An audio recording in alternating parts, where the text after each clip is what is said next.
Hello and welcome to Let's Talk Motivation. I'm Serena Miranda, your host.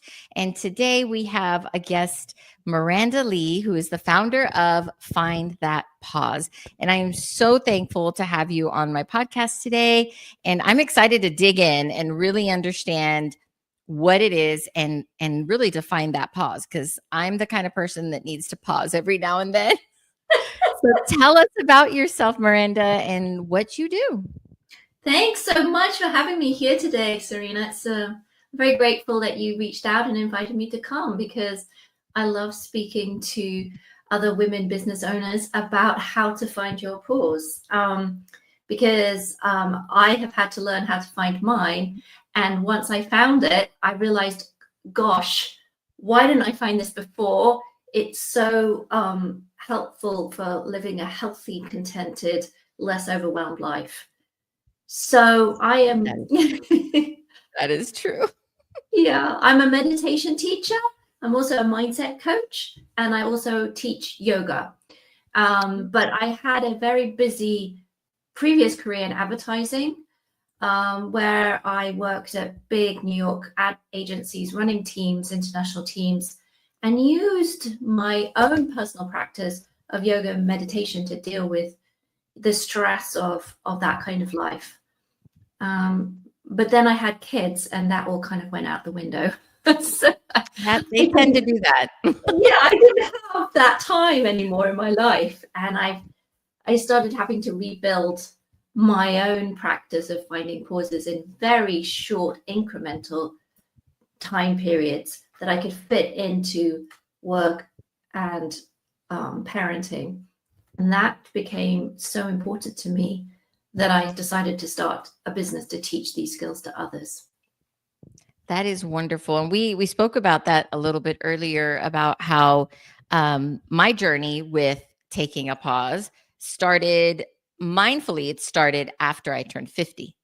And I really wish I had done it sooner. So one of my missions is to teach that to my daughter. So she's 20, and I want to make sure that she has the tools to put herself and have a pause and have that time that she needs to, so she doesn't get overwhelmed, because life is busy and can be stressful. So it is something that I'm on a journey to learn more about. So I'm glad you're my guest today, because I have a lot to learn. I think we all do. We live in a very busy world. I think, we live in a world where keeping busy, keeping productive, is the route to success, right? We work hard and we do well. And I think that works really well until it doesn't. And what's been happening, and that was also my story, I had a very busy, successful career in advertising. And then I put my kids into that and my husband and my household, and it just became overwhelming. And I just had this moment of just feeling completely like, I just don't know how to do this. Mm-hmm. And I don't know if that resonates with you, but there are moments like that. And it's like, well, what do you do, right? Because you can't really put down the kids or the house or the business, right? You got to keep going. That's right. But what I found is that if you can sort of, before you get to that level of complete overwhelm, it's better. But if you do, just taking a moment to take a breath. Yes. And to look at what's going on and to give yourself some compassion. This is a really challenging moment for me. Breathe through it. And there's a ton of different ways you can do that. It actually helps your physically, your nervous system to decompress. And you get more ability to be productive. Because what's happening is that we get so overwhelmed that we actually can't focus anymore. Our minds just get too full, right? Yes. So we need to take that mindful pause to kind of bring the level of activation down. And then we can actually do more. So it's counterproductive, but in actual fact, if you're talking about being more successful and more productive, learning to take pauses before you reach overwhelm there's so much research to show that is really the way forward. Definitely. And I really think breathing is one of those things we take for granted, because even just the deep breathing and just that, I think Jess on Mic Drop had mentioned it in one of the videos I had seen her. She talked about box breathing. Box breathing. Yes. And I didn't even know. I used to call it yoga breathing, because my oldest always had a hard time falling asleep. He's one of those that his mind is racing 24/7.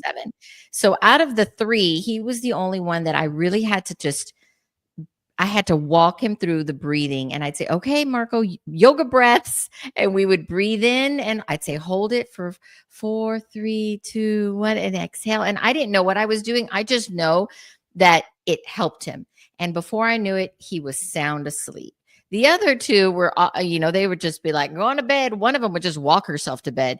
And that was nice. But Marco always had that, just breathing was just something that helped calm his mind and calm himself to go to sleep. And I do that now when I know I have a lot going on, and I think, okay, I'm just going to take a few minutes. And I didn't know it was called box breathing. I just would hold it, take a deep breath, hold it, exhale. And it also makes you yawn, which I think is interesting. And then you just feel your whole body just relax. Yeah, absolutely. There's a lot of reasons why you're yawning and why it relaxes you. Maybe I could get into that in a minute, but should we do a long breath for anyone listening? Maybe they can join us.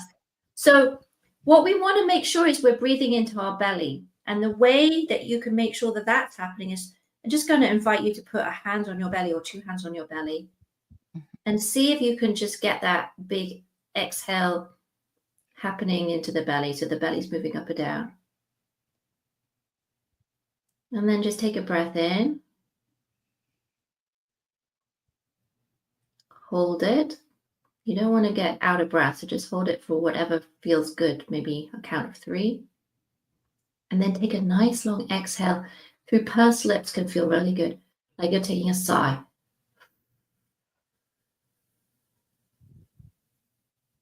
So box breathing is breathing in for 4, holding it for 4,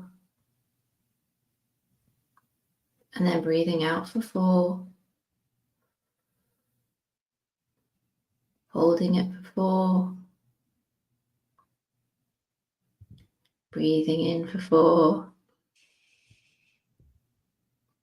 holding it for 4, breathing out for 4. Do you feel any different just from 2 breaths like that?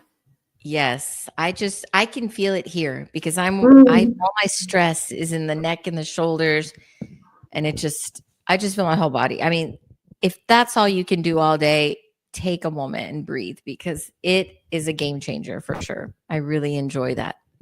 Oh, good. I'm so happy that you said that, because what I'm trying to tell people is you don't need a lot of time, right? 2 breaths and you feel different, right? And it stops you kind of getting filled up to the brim with overwhelm. And the reason that that's happening is when we're breathing like that into the belly, it tells the nervous system, hey, you're not in any stress, you're not in any danger, you're in a safe place. And it means that you can start to relax, which is why it's a great practice to do before you mentioned with your son, before he goes to sleep, because it helps him go from sympathetic nervous system, the doing part of our brain, into parasympathetic nervous system, which is the rest and digest part of our nervous system. And what happens when we're decompressing like that is, we'll start to yawn, right? Because we're relaxed. Yes. You do not yawn when you're really like going for it with work, right? So yawning is a great sign to show that you're relaxing. You can get a little teary in the eyes. Again, it's perfectly normal. It's just the body relaxing. And you can feel it in the places where you hold stress. You mentioned it in your shoulders. Suddenly the shoulders descend Yes. down. And that is just a really good way of not getting overwhelmed. So as you go through the day, that is a great practice to have. And, you can do it anytime. I used to do it when I got my kids into the car seats when they were little. I'd walk around the car, just taking a couple of breaths. And that just helped me to kind of decompress a little before I started my day. Or you can do it when you're washing the dishes, or really any time. It doesn't need to be extra time in the day. Yeah. Right. Oh, I'm gonna try it when I'm washing the dishes because that's not a fun place for me. Yes, exactly. You don't want to be washing the dishes, so you might as well do something like breath work too. Yeah. Yes, might as well do some breath work so I don't get mad when someone walks by with who should have washed the dishes in the first place. So what Yeah. made you start this journey? What made you decide? Well, I know your work, but why specifically this? So I started doing meditation and yoga as a teenager. So I've been doing this a long time. And Yes. it kind of helped me to kind of keep my stress levels. I think I mentioned as I went through college and my work life. And when I had my kids, there was a big turning point for me because I realized that the kind of career I was on, the trajectory I was on, just wasn't fitting in with my desire to be a more hands-on mom. And so I ended up making the decision to leave that job and to be at home with my kids. And that just brought up a lot of stuff for me. It was a very difficult decision. Um, and I think I was looking for tools during that period of time to help me to deal with the stress. And I turned back to these tools that I'd had in my past, but made them really small, short. Right, And right. other people started seeing me. They're like, "Oh, you look like you're quite a calm mom." And I was like, "I guess I'm learning to be." I really wasn't before. And they were like, "What are you doing?" So I started just sharing some of these things I was doing, and it started like that. Like other people were interested in finding tools to help them de-stress. And so I just started teaching literally other parents in my kids' preschool. And then it kind of grew. And I started to realize that kids, like teens and young adults in my community, were also really stressed out. So I started doing that work. And then it's kind of just grown through, and then I started doing it a bit more seriously during the pandemic, because that was just a really difficult, challenging time. Yes, it was.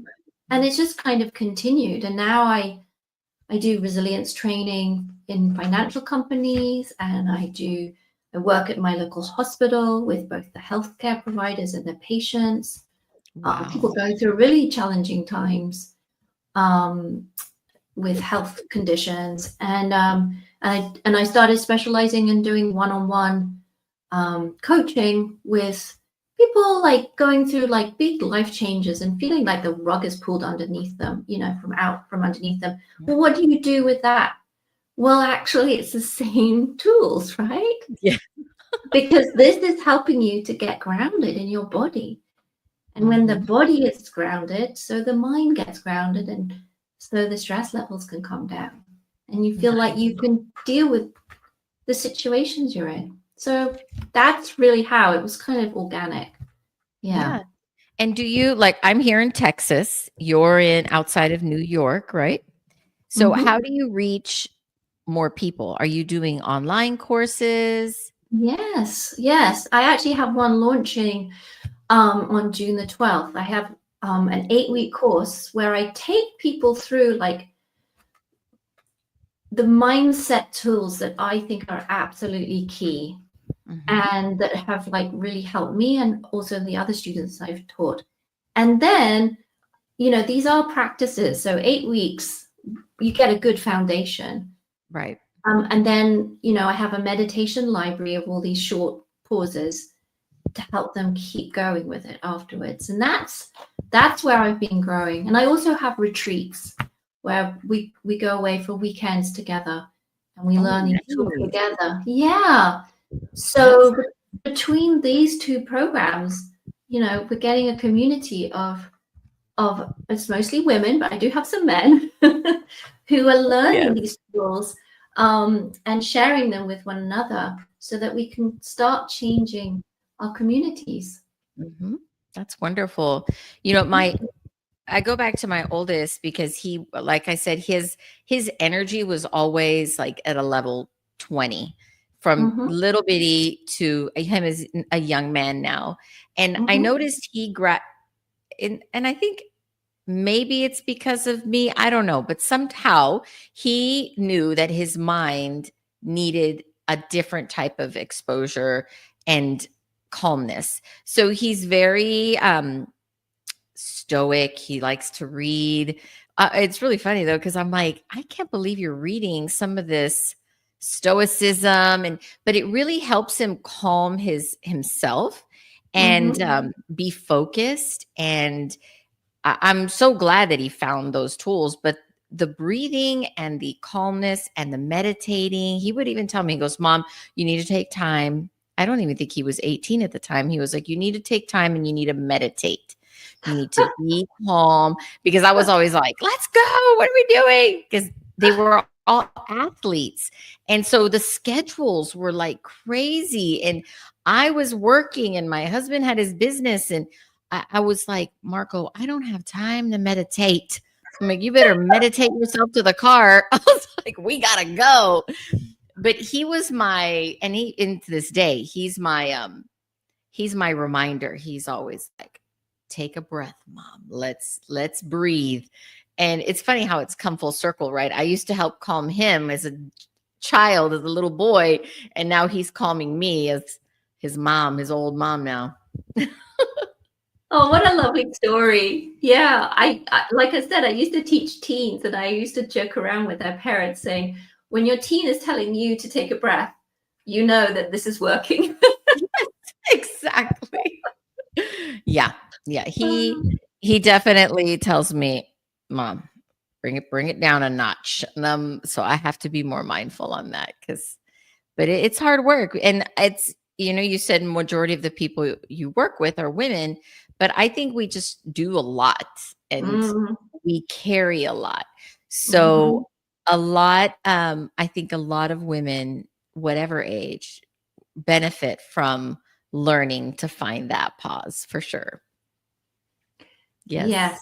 absolutely. I mean, I think one of the things that really helped me to understand why I was getting so overwhelmed as a mom, a working mom, is this concept of emotional labor or mental labor, the mental load of running a household and having kids on top of the mental load of work. Yeah. Usually it's gender divided to come more towards the woman if you're in a heterosexual relationship. And it's like, Right. so it's that stuff like remembering the kids to go to the doctor. It's it's like whose Yes. whose athletic clothes do you need to make sure are washed first because who's what I mean? All of that Yeah. stuff. It takes up a lot of mental bandwidth and it becomes Mhm. overwhelming if we don't find a way of bringing that level of um, of thinking down a bit. And so that's why these very short little intentional moments to reset are so important, I think. Yeah. So let's see. I have a question for you. What kind of legacy are you hoping to build through your work? Oh, that's such a good question.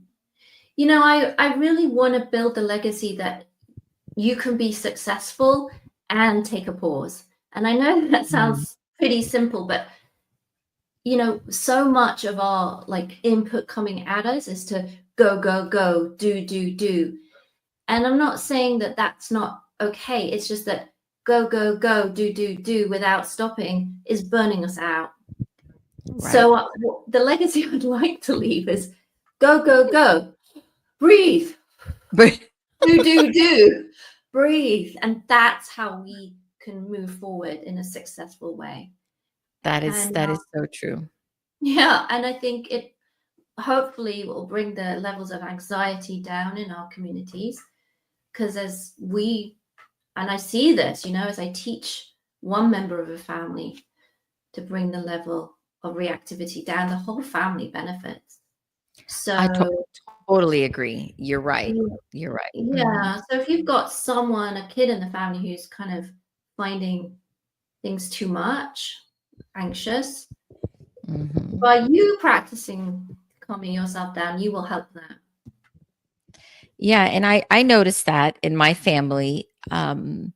Sometimes the way we react to certain things that happen in our family, and there's just a lot, whether it's at work or in your home, really, the pausing and the taking a breath before you respond was a huge thing for me.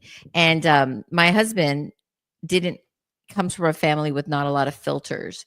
And when we decided to raise our children a certain way, or I took the lead, and he was like, you tell me. And he would look at me, he'd be like, do I respond to this? Or I'm like, don't say anything. We're going to take a moment.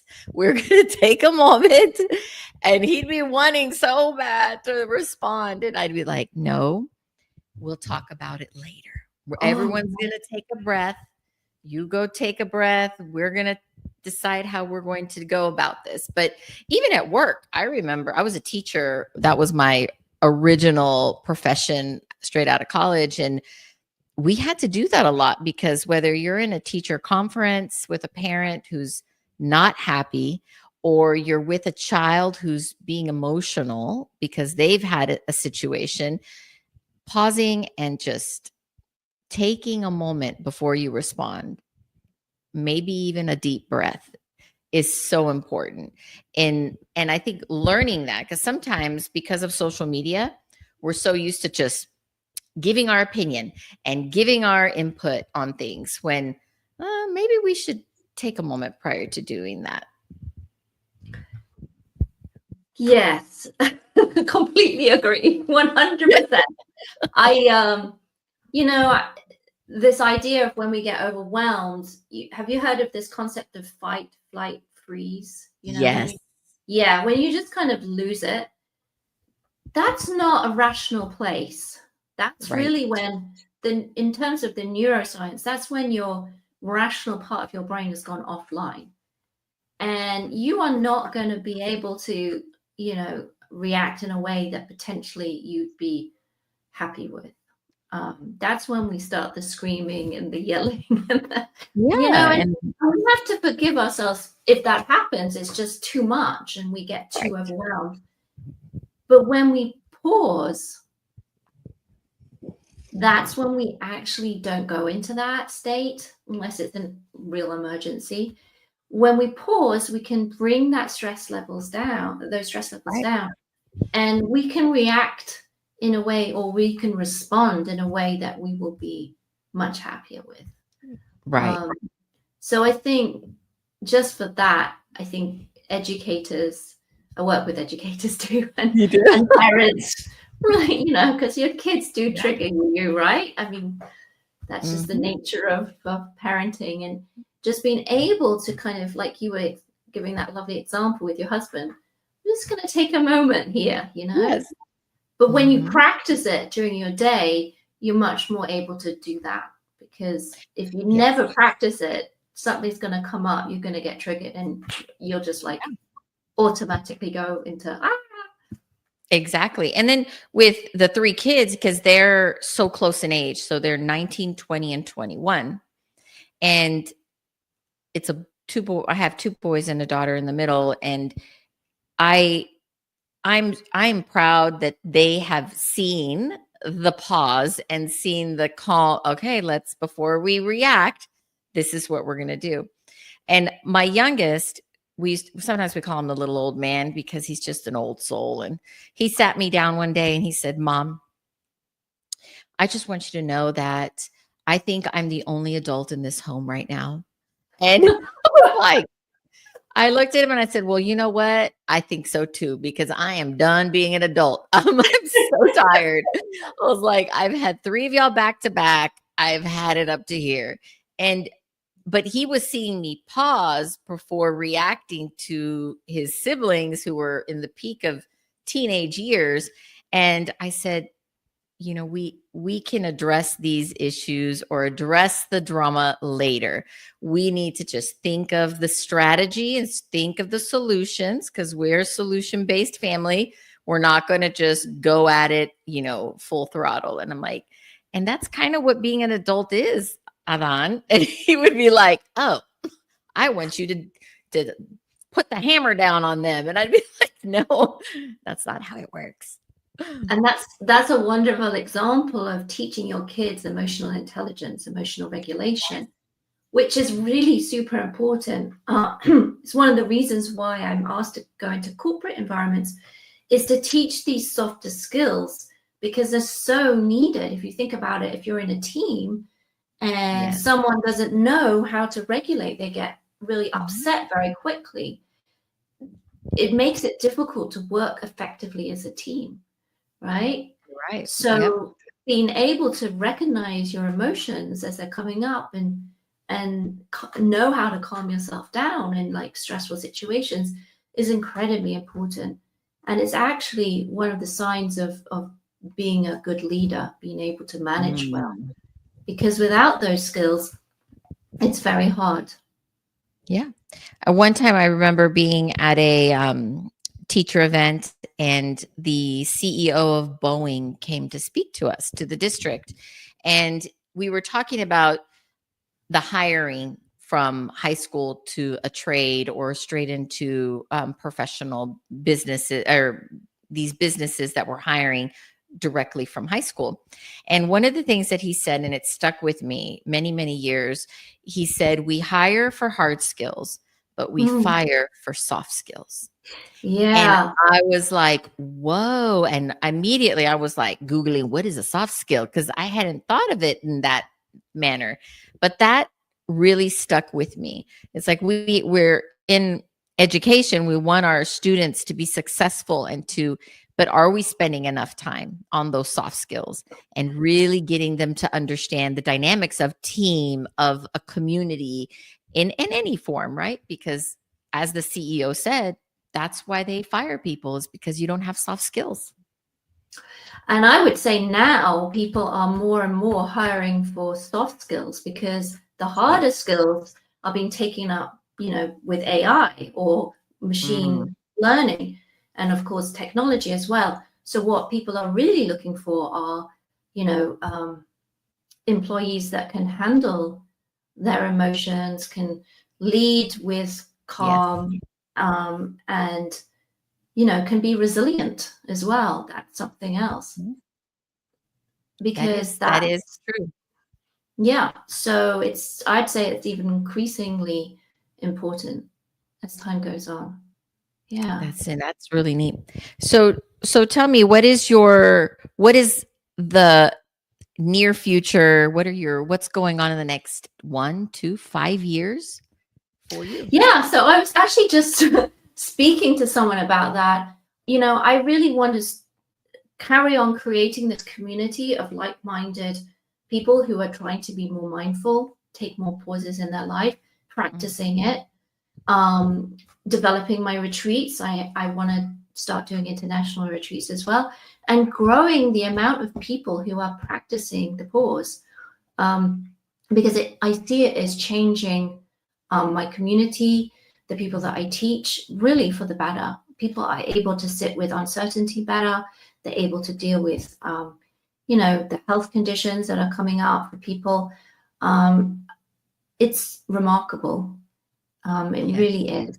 So to grow and to teach more people is really where I'm going. And I'd like to make this, a bigger movement. Yes. Well, put me on your list for the international trip. I want to go. Yes, definitely. I know. That would be very cool.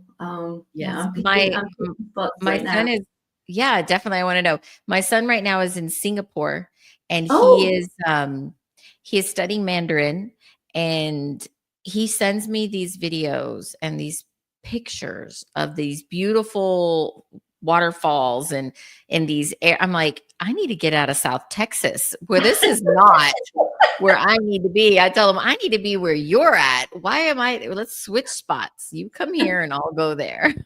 sounds like you need to go visit him. I think so. I think so. But yes, I'm super excited to see where you're going to go with this, and I would love to be included in any of your next pauses. And I am so excited to share this with my community here in South Texas and whoever is listening to this, because I really agree with you. I think that to be healthier, we have to be mindful of everything, and coming and looking within as well. So 100%. I'm excited. Thank you so much for being here, being a guest, and for taking time to just let us breathe. And that one session, it just really made me feel good. And I'm excited to continue our journey in our friendship and learn more. And we'll have to have another talk about the courses or the retreats, especially as they come closer. Thank you so much. Appreciate that so much, Serena. Yes. Lovely to speak to you tonight. It was very nice speaking to you. So we'll see you around. Thank you. Bye. Bye.